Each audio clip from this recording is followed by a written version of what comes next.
একটু ঠান্ডা মাথায় ভেবে দেখলে দেখবেন, আপনি যাকে হিংসা করেন, আপনি যাকে দেখতে পারেন না, আপনি যার প্রতি ক্ষোভ রাখেন, যার প্রতি রাগ রাখেন, তার কিন্তু কোনো লস হচ্ছে না। লসগুলো আপনারই হচ্ছে। আপনার সময় নষ্ট, আপনার টেনশন, আপনার মন খারাপ, আপনার মেজাজ খারাপ, তার কথা চিন্তা করে লসটা আপনার হচ্ছে। হিংসা এমন একটি ক্ষতিকারক জিনিস যেটা নেক আমলগুলাকে গুণে পোকার মতো আস্তে আস্তে ক্যান্সারের মতো খেয়ে ফেলে। অন্যের দোষের সমুদ্রে সাঁতার কাটার চাইতে নিজের ভিতরে মুক্তার চাষ করাটা অনেক উত্তম। অন্তত নিজের ভুলগুলাকে শুধরানো যায়।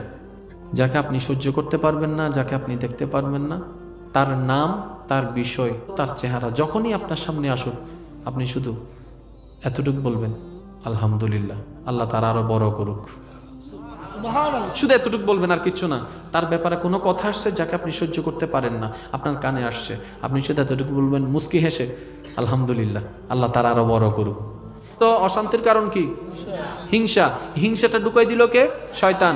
আপনি প্রশংসা শুনে বললেন কার প্রশংসা? আল্লাহর। যেটা শয়তানের পছন্দ হয় নাই।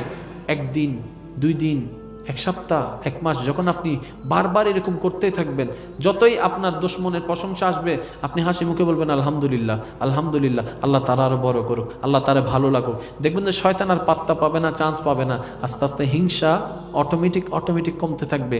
আল্লাহ পাকের প্রশংসা শুধু করতেই থাকবেন, তাদের জন্য দোয়া করতেই থাকবেন, যাকে দেখতে পারেন না, যাকে সহ্য করতে পারেন না। দেখবেন যে আপনার অজান্তেই একদিন আপনার অন্তরটা আগের তুলনায় হিংসা থেকে অনেকটাই মুক্ত হয়ে যাবে।